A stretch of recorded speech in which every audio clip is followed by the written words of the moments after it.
Good morning, good afternoon, good evening, folks. Michael Zuber, one rental at a time, back with his good friend, Mr. Millennial Mike. How you doing, sir? I'm good. Thanks for having me.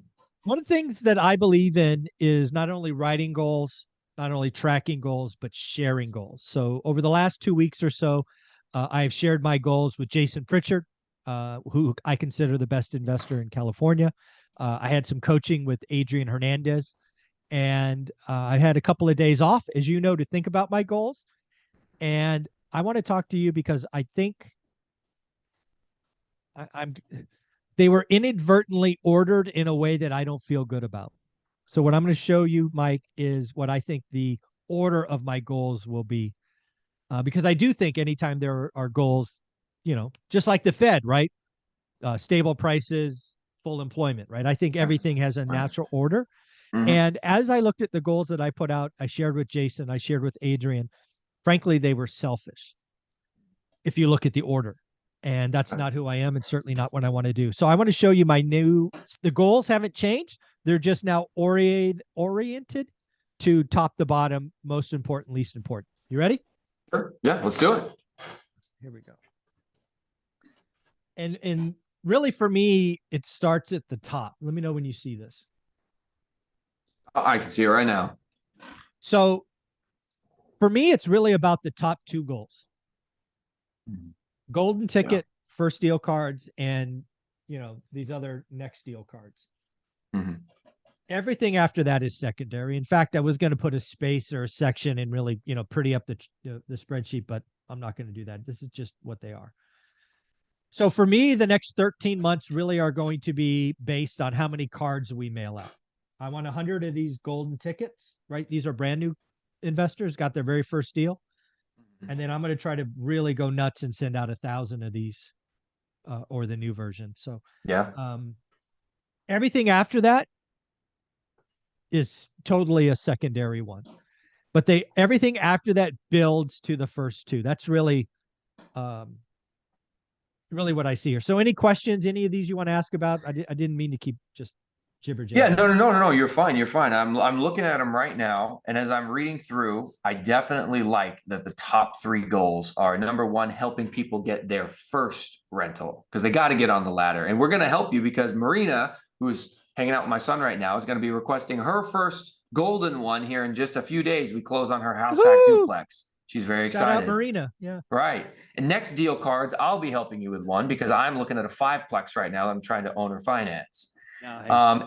And then the in-person events. For those who don't know, man, the in-person event was amazing. It was Mhm. so good. I mean, the connections that we made there were fantastic. The reason I like these goals is because, like you said, it's all about helping everybody else. It's putting everybody else first. And I think, and I believe, if you help everybody else first, you can't help but be successful. So I think those are really good. YouTube subs. I think that that's a small goal. I think that should be 80,000. I really do. You went from 10 to 40. Why? So that means you grew 30,000 in 1 year. Why would you make it so you could only grow 20,000 this next year? That doesn't make sense.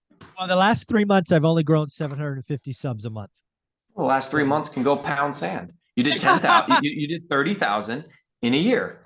So I mean, in my opinion, I think it should be 80,000. But you set the goals where you want, Mike. But I think that yeah, 60,000 is a small number.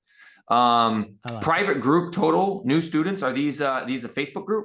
Yeah, the Facebook group. Yeah, the Okay. thing about the private group that's interesting is for every two students that buy the course, only one joins the group, which is a really odd, and that ratio has been going on for like 2 years. So I don't know if Right.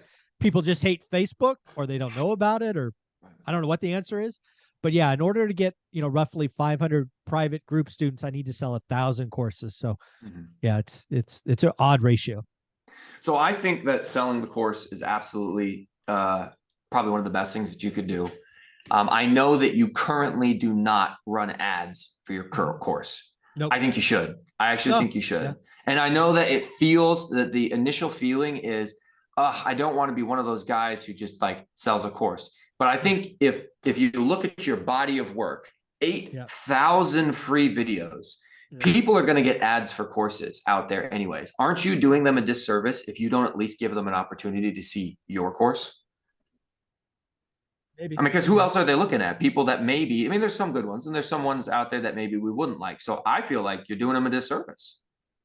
I appreciate that. Okay. I like the course. I've gone through the course and I've also reviewed Yes. other people's courses. So I Yep. would pick Mike's course over everyone else. Over at Shorts channel. So I think it's actually a really good idea that you made the Clips channel. I follow a lot of large YouTubers and a lot of them do this strategy the last probably 2 years. They have their main channel with their longer interviews and their longer videos. And then they have the Clips channel because for whatever reason, the algorithm just sucks. And sometimes it'll pick the 3-minute or 1-minute clip of an interview and that'll go viral. But then everybody who watches it looks at the link at the bottom and then goes back to the longer video. So I think that's a really smart thing to do, is just to have a separate channel, 2 channels, twice the opportunity. Yeah, and I don't know if you saw it, but actually I had Sean Cannell on my channel the other day. He says he's going to come back every other week. But yeah, I'm going to give him a shout out. Think Media. I read his book on my trip to New York and back, and I'm like, okay, got to create a new channel. So thanks, Sean.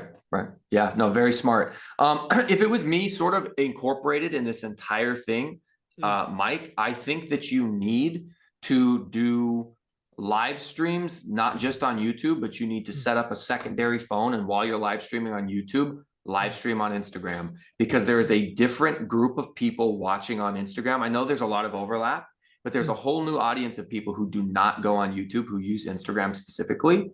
And if you can take those people and add them to your YouTube audience, and then also take YouTube and add them to Instagram, I think you're going to see success in that area. Most people that I watch larger YouTube channels stream, when they do their live streams, they're streaming on like 3 different platforms. They're on YouTube, they're on Instagram, and Twitch. So in theory, maybe we should talk about this, because again, I have no problem having multiple cameras on me, but I'm only going to do something once. So for example, something I live stream 5 days a week is the daily financial news. Right. Wouldn't it be cool that the daily financial news went to more places? Yes. And it's possible to set that one live stream to pop up on multiple different apps. Or when your camera is on you, you also have your phone, because you can do Instagram on the phone and then your camera is doing YouTube, and you can do both simultaneously. I have no idea how to do that. Somebody else should tell me how to do We will that. get you coached up. No worries. Yeah, but that could be, I mean, I would love to do, I mean, even if it's not every day, I would love to do the daily financial news a couple days a week on more than one. Anything I could do to scale, because I don't mind doing the daily financial news. In fact, I enjoy it every day, but I'm not doing it twice. Right. You know yeah. I mean? No, agreed. 100%. Book reviews, more book reviews. Yeah, I think that's a totally reasonable goal. Your book, your first one rental at a time book is a very popular seller. It always pops up. It's one of the most one of the most recommended books on Amazon and stuff when you start looking up financial books. 1,100 views or reviews. Yeah. Can you believe that? Yeah, that's crazy. That is a lot. 15 conversations with real estate millionaires. I think I told you this when we were maybe in California. When you first released your first book, we talked about it all the time. I think that you have not talked about 15 conversations with millionaires enough. I think it doesn't get brought up enough, so people don't necessarily know that it's there, that it's out there. And so I would say, if you get more chances to refer back to whoever's chapter relates to the topic of the day, just talk about it a little bit more, because it's a good book. I read the whole book. There's a lot of people in there that are on your channel, and people would love to read it. Yeah, you know what? We're going to do another video on that after, because you're absolutely right. I don't want to feel like I'm one of those guys selling on every video. Right. Hey, here's my coupon code, PP, whatever it is. Right. Jeez. Yeah, meet Kevin. Yeah, my goodness gracious. Shout out Meet Kevin for doing his ringing the bell. That had to be a cool moment. Yeah, no kidding. And shout out Meet Kevin, because he's in the book. Yeah, he is. Oh yeah, that's right. Meet Kevin's in the book. Yeah, and people don't know that. So they need to hear about it. He is in the book. Yep. As far as seller finance deals and wanting to do more deals and more flips, yeah, I mean, we're all on the same train there. So what your ability is to do those deals and find that. So, and then raise private capital. Again, that's going to be kind of a goal that only you can speak to. But everything looks really good to me. I like these goals. I think they're good. Yeah, the one thing I just want to make that really hit me, I think it was Friday morning when I was kind of sitting down looking at these, is it's all about the top 2. All the others could be hit. If I miss the top 2, it's going to be a shitty year. It's all about those 2. So I need to talk about those more, push those more, ask for them. I know there's people doing deals, first deals even, not telling me. Folks, if one rental at a time helped you in any way, please tell me. I want to mail you a card. I would hate to miss these goals simply because someone didn't tell me. Let me mail you a card. Let me, take a selfie, take some pictures. Get, you know, have fun with it. I have a whole board, a cork board, which Mike has seen Yes. with pictures Yes. of people with selfies. So, you know, help me out, please. Yeah, no, seriously, people take a picture of you holding the book, take a picture of you in front of your rental property holding the card, and you send those to Mike. He prints them off. They're in his office, just a giant wall. In fact, I actually think I took video of that wall, so maybe I'll post that on Instagram and tag you in it so people and you can repost it. People can see you're being serious. Thank you, buddy. I appreciate you, Mike. Where can people find you? Yeah, if anybody wants to follow me and learn about out-of-state investing, long-distance real estate investing, just look up Millennial Mike on YouTube or Instagram. Awesome. Thanks, brother.